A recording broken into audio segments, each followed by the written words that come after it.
Hi everyone, it's Victoria at Balls Global and I hope you're doing really well. So today, here are my top 5 considerations when dealing with the UAE. First of all, remember that this is a very diverse market. There are hundreds of nationalities living here. There are millions of tourists who visit the UAE and particularly Dubai throughout the year, especially with things like Expo going on and lots of global trade shows from a business perspective. And also there's a lot of transients, meaning that there are people that come and go, live here for a short period of time.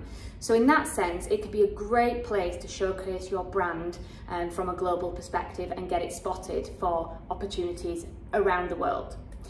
Having said that, it is really important to remember that this is also a very competitive market to enter. So in doing so, and depending on your route to market strategy, you have to be clear that there are various costs, commitment and time that will be required in order to successfully penetrate the market. Sometimes getting a listing is the easy thing, or finding the right partner, but maintaining that and growing that is often the difficult part here. Remember also that your channel strategy here in the UAE may be different from your home market, particularly with various health and wellness products. What I mean by that is, for example, some certain food supplements that you may find quite easily on a supermarket shelf in Western Europe would not be found here in the UAE. You may have to go to pharmacies more specifically, or even doctor prescription routes, depending on the actual nature of your product.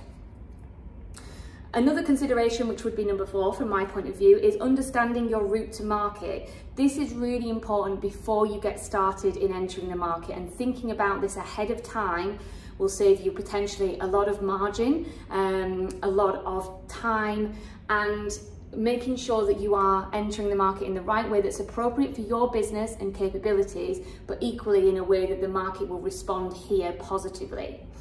So it may be that there's an option to go direct to retail, for example, with your health and wellness product, which is absolutely fine. However, you do need to make sure that your pricing strategy is reflective of that type of direct to retailer opportunity.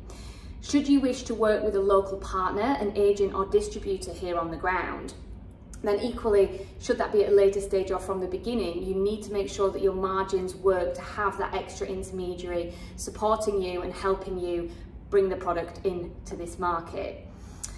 There's also the option, obviously, to set up your own entity here, which is something that maybe some brands would consider, but again, you have to look at the pros and cons of each market entry strategy and mode of operating.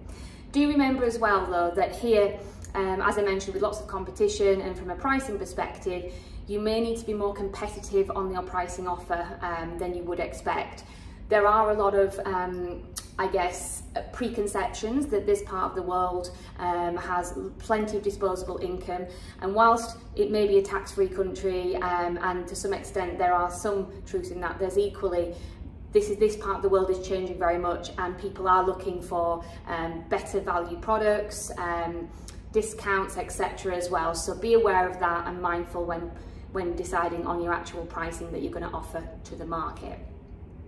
Finally, the last thing to think about here are just some what I would call the nuts and bolts of being in exporting to a different country. And here in the UAE, products do require registration here with the local authorities before they can be imported. That is a requirement, and it has to be by somebody here in the UAE who has a valid trade license for importing those products.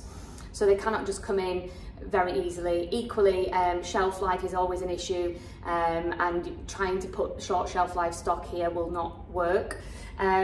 Arabic must be required on the packaging.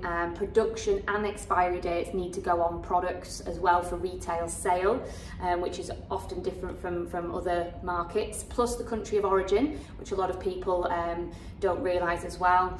And then from a key documents perspective, the main 4 that you will need are your commercial invoice, packing list, a certificate of origin and a health certificate. Obviously, if your products are organic or there's anything meat related, then halal and organic certification is an absolute must as well.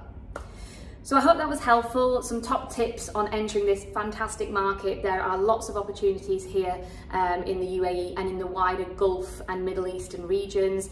We absolutely love working here and it's a great place to do business, but do be mindful of some of these top considerations that I've given you today.